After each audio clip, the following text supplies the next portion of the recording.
Assalamualaikum warahmatullahi wabarakatuh. Kembali lagi bersama saya Hajiani dalam pelajaran biologi. Kali ini saya akan membahas mengenai ekosistem. Yang pertama yaitu interaksi antar komponen pada ekosistem. Di dalam suatu ekosistem terjadi interaksi antar suatu komponen biotik dengan komponen abiotik lainnya dan antara komponen biotik dan komponen abiotik.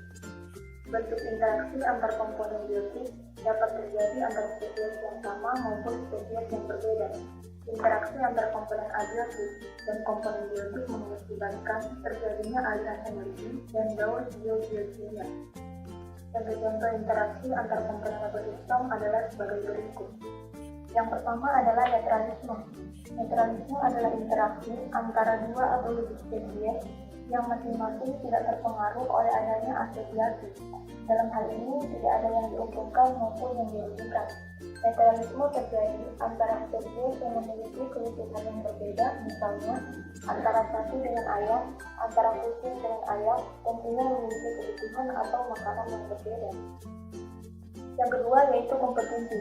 Kompetisi adalah interaksi antara dua atau lebih spesies yang saling menghalangi.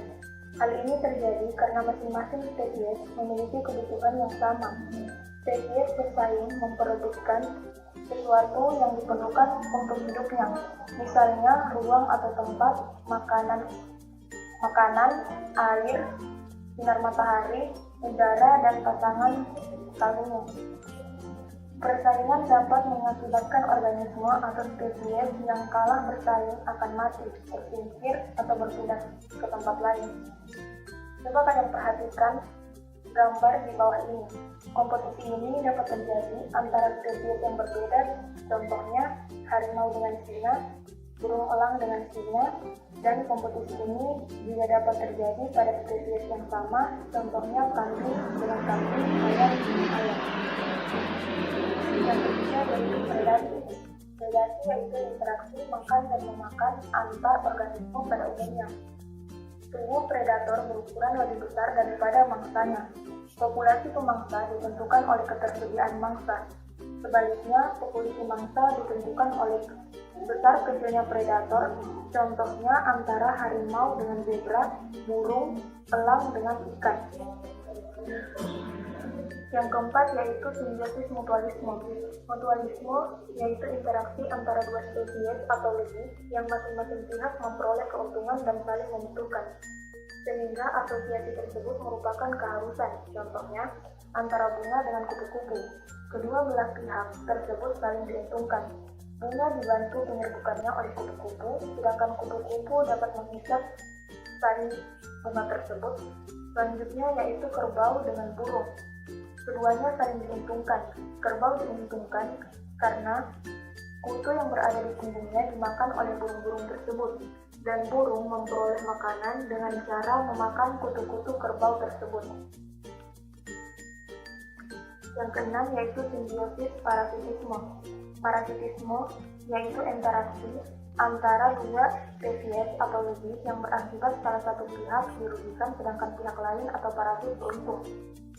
Parasit memperoleh makanan dari tubuh inang. Jika tubuh inang mati, maka parasit akan mencari inang baru atau ikut mati. Berdasarkan letaknya, parasit dapat dibedakan menjadi dua, yaitu parasit internal dan parasit eksternal. Coba kalian perhatikan contoh-contoh simbiosis parasitisme di bawah ini. Yang pertama yaitu nyamuk yang menggigit manusia, kutu yang hidup di atas kepala manusia, cacing yang hidup di dalam usus halus manusia, dan ulat yang memakan daun. Kalau kalian perhatikan, contoh yang termasuk endoparasit adalah cacing yang hidup pada usus halus manusia, sedangkan yang lainnya merupakan contoh dari ektoparasit. Yang selanjutnya yaitu rantai dan jaring-jaring makanan. Ini adalah rantai dan jaring-jaring makanan dari ekosistem sawah. Tanaman padi, daun-daunnya bisa saja dimakan oleh belalang, kemudian belalang dimakan oleh katak. Katak dimakan oleh ular, ular mati, kemudian dari ular mati diuraikan senyawa-senyawa organik. Senyawa-senyawa organik diuraikan oleh jamur dan bakteri menjadi unsur-unsur anorganik yang dibutuhkan kembali oleh tanaman. Sedangkan kumpulan rantai makanan ini membentuk jaringan-jaringan makanan. Kenyataannya dalam sebuah ekosistem tidak hanya satu lingkaran saja, proses makan dan dimakan. Tumbuhan tidak hanya dimakan oleh belalang, tetapi juga bisa dimakan oleh tikus. Tadinya dimakan oleh tikus, daun-daunnya bisa dimakan oleh belalang dan ulat. Ulat bisa dimakan oleh ayam, dan belalang pun bisa dimakan oleh ayam. Tikus bisa dimakan oleh ular, ayam dan katak bisa dimakan oleh burung elang. Dalam hal ini, pohon dan padi merupakan produsen, sedangkan tikus, belalang, dan ular merupakan konsumen tingkat 1 atau herbivore.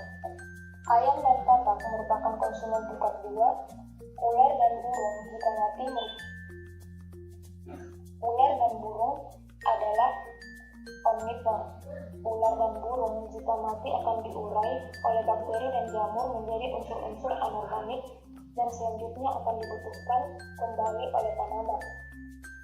Demikianlah materi yang dapat saya sampaikan. Terima kasih.